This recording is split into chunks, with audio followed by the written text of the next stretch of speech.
ሰላም እንደምን ሰነበታችሁ የሀገሬ ልጆች። እንግዲህ ሰሞኑን በተፈጠረው ሁኔታ ብዙዎቻችሁ ተደናግጣችሁ እና አንዳንዶቻችሁም በተፈጠረባችሁ ጥርጣሬ ወይም ደግሞ እንደዚህ አንዳንድ ላይ ወይም ሚዲያ ላይ ያሉ አንዳንድ አካላት የሚያራምዱትን የራሳቸውን ፍላጎት እና ስሜት በሚያራግቡበት ተጠልፋችሁ በድንጋጤ ውስጥ የገባችሁ እና ጥሩ ያልሆነ ስሜት ውስጥ የነበራችሁ ሰዎች እንግዲህ በጣም ይቅርታ ማለት እወዳለሁ። ለተፈጠረባችሁ ወይም ለደረሰባችሁ ድንጋጤ በጣም ይቅርታ ማለት እወዳለሁ። እንግዲህ እኔ ሰሞኑን የተፈጠሩ ነገሮችን ለማስተካከል ከላይ ታች እያልኩኝ ነው የሰነበትኩት። ያው እየሰራሁት ከነበረው ስራ ማለትም እየሄድኩባቸው ካሉ ሂደቶች አማካኝነት እንደው ከዚህም የከፋ ከዚህም የባሰ ነገር እንደሚደርስብኝ እርግጠኛ ነበርኩኝ። ግን እኔ ላይ ከሚደርሰው ሀገራችን የምታጣው ነገር ወይም ሀገሬ የምታጣው ነገር ወይም ሀገሬ የምትከፍለው ዋጋ ስለማይበልጥ ነበረ ስራመድ የነበረው። ከዋይቤስ ጋር ግን ይገናኛል ብዬ አላሰብኩም ነበር። እሱ በጣም አስደንግጦኛል። ምክንያቱም ዋይቤስ ላይ በጣም ብዙ ሺህ እንደተወራው 40 ሺህ ምናምን ባይደርስም ከ7 ሺህ እስከ 8 ሺህ አካባቢ የሚሆኑ ሰዎች አሁን በደንብ ካውንት እናደርጋለን። ሰሞኑን ትንሽ ሰራተኞቻችን ላይም ትንሽ ድንጋጤ ስለተፈጠረ መደበኛ ስራቸው ላይ መሆን ስላልቻሉ ኤግዛክት ወይም ትክክለኛ መረጃውን ማግኘት ስላልቻልኩኝ ነው። ከዛ ውጭ ግን ከ7 ሺህ እስከ 8 ሺህ አካባቢ የሚጠጉ ባለሀብቶች ከትንሽ ብር እስከ ትልቅ ብር ድረስ ያወጡበት ወይም ደግሞ ኢንቮልቭ ያደረጉ የተሳተፉበት ወይም አባል የሆኑበት ድርጅት ነውና ዋይቤስ ጋር ወይም ከዋይቤስ ደንበኞቻችን ጋር ግን በፍጹም ይገናኛል ብዬ አላሰብኩም ነበር። እንደምታውቁት ይሄ ነገር ከመፈጠሩ ከአንድ ሳምንት በፊት በተባበሩት አረብ ኤምሬት ላይ 888 ማርኬት እና ዋይቤስ ማርኬት አዲሱ ወይም ዲጂታሉ ከሳምንታት በኋላ ያ ፕሮግራም ከሆነበት ከሁለት ሳምንት በኋላ የሚተገበረው ወይም ደግሞ ሙሉ ለሙሉ ከዚህ በፊት የነበረው ማኑዋል አሰራር ወደ ዲጂታል አሰራር ልንቀይር አስፈላጊውን የሆነ የኢንሳ ፈቃድ ወስደን ማለት ነው ጨርሰን ወደ ትግበራ ልንገባ ፕሮግራሙን የ888ን ወይም በተባበሩት አረብ ኤምሬት ላይ የተከፈተው 888 ማርኬት .ኢን ስናስመርቅ የዛን ዕለት እንግዲህ ፕሮግራሙ ላይ የነበራችሁ እንግዲህ የምታውቁት ነው። በሁለት አፕሊኬሽን ያስመረቅ ነው። ያኛውም የዋይቤስ ገበያ ወይም ደግሞ የዋይቤስ ማርኬት ዲጂታሉ ወይም ሙሉ ለሙሉ ወደ ዲጂታል ልንቀይረው የነበረበት ሁኔታ ነው የነበረው። እንግዲህ ያንን ባስመረቅንበት አማካኝነት ወይም ደግሞ በዛ እርምጃችን አማካኝነት በቃ የኛን ማስፈራሪያና ዛቻ አልተወም ወይም ደግሞ በቃ የመጨረሻ እድላቸውን ነው የሞከሩትና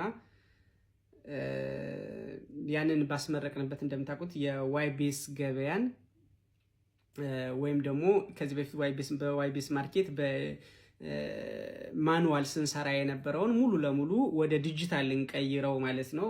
ወደ ዲጂታል ማለት መንግስት እንዲቆጣጠረው ወይም መንግስት እያንዳንዱን ትራንዛክሽን እያንዳንዱን ግብይት እያንዳንዱን የግብይት ዋጋና የግብይት እንቅስቃሴ ማን ገዛ፣ በስንት ገዛ፣ በምን አስተላለፈ ወይም በምን ከፈለ የሚለውን ከወረዳ ከክፍለ ከተማ እና ከዋና ከከተማ አስተዳደር ንግድ ቢሮዎች ኢቫሉዌት ማድረግ እንዲችሉት የሚያደርግ ሙሉ ለሙሉ ዲጂታል ትራንዛክሽን ዲጂታል የሆነ እንቅስቃሴ እንዲኖረው ለማድረግ ከሁለት ሳምንት በኋላ ወደ ትግበራ ልንገባ ባለበት ሁኔታ ነው ይሄ ነገር ሀፕን ያደረገው። እንደምታውቁት ለረጅም ጊዜ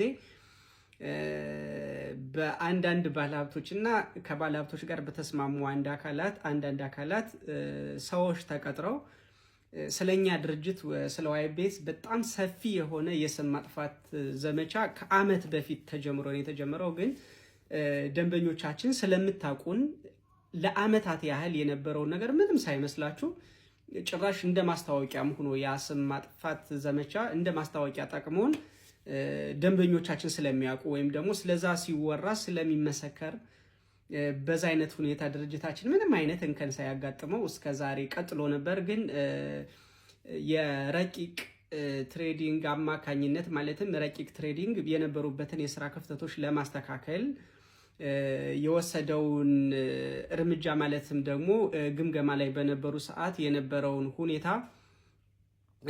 ዘግተው እንደጠፉ ተደርጎ ወይም ደግሞ ላለመመለስ ዘግተው እንደጠፉ ተደርጎ ዘግተው ጠፍተዋል የሚል የዘመቻ ወይም ደግሞ ወሬ መወራት ሲጀምር እንግዲህ ያ ነገር ፖስት ከተደረገበት ከምሽቱ 4 ሰዓት ጀምሮ ሌሊት ድረስ በሌሊት ማለት ነው የኛ ደንበኞችም ጭምር በፈጠራችሁት ግርግር አማካኝነት ቢሮአችን ገብተን ስራ መጀመር የማንችልበት ሁኔታ ተፈጠረ። በዛ አማካኝነት ነው ዋይቤስ ለጊዜው የተቋረጠው ማለት ነው። አሁንም በደንብ ልብ እንድትሉልን የምንፈልገው ዋይቤስ በቅርቡ ሙሉ ለሙሉ በዲጂታል መንገድ ከዚህ በፊት እንደነበረው ሳይሆን ዲጂታል በሆነ እያንዳንዱን ትራንዛክሽን እያንዳንዱን እንቅስቃሴ ወረዳ፣ ከተማ አስተዳደር ኮንትሮል የሚያደርገው ወይም ደግሞ ኮንትሮል የሚያደርግበት ዳሽቦርድ ያለው በሆነ በዲጂታል መንገድ ወደ ስራ የሚገባ ይሆናል። እሱን በደንብ ተረጋግታችሁ እንድትጠብቁ ነው አሁንም የምንጠይቀው። ከዛ ውጪ ይህንን አጋጣሚ ዋናውን ፕሮጀክት ወይም ይህንን ግርግር የምትፈልጉት አካላት ምንም ቢፈጠር በምንም አይነት ነገር ብታደርሱብንም የጀመርነውን ስራ እንደማናቆም ልንነግራችሁ እንወዳለን። በምንም አይነት ሁኔታ ውስጥ ብሆን ኢቭን ሙቼ እንኳን ብሆን ብሞት እንኳን ለሚመለከተው አካል ያንን ፕሮጀክት ለሚመለከተው አካል የሚያደርሱ አካላትን አስቀምጠናል። በደንብ ልብ እንድትሉ የምፈልገው ነገር መተግበሩ ስለማይቀር ወይም ያ ፕሮጀክት ወይም የሰራነውን ስራ የሚፈልገው አካል ስላለ ለሚፈልገው አካል ደግሞ